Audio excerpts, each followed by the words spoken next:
तो दोस्तों आज हम एक दरवाज़ा फिटिंग करने वाले हैं और आपको दिखाते हैं कि वो दरवाज़ा कौन सा है। अभी आप देख सकते हैं ये वाला दरवाज़ा है। दूसरा हमने लगा दिया है, ये बाहर का है, दादर केबिन का।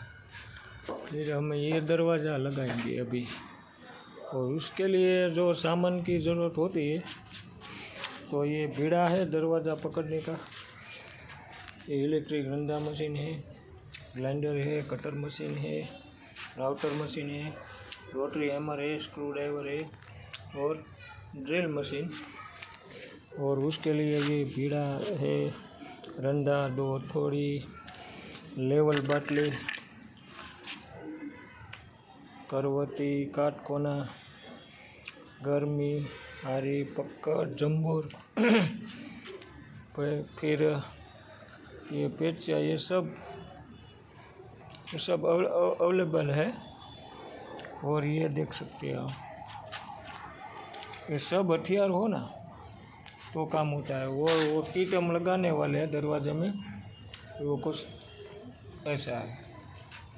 और ये किट है अभी डोर किट, नीलकंठ SS।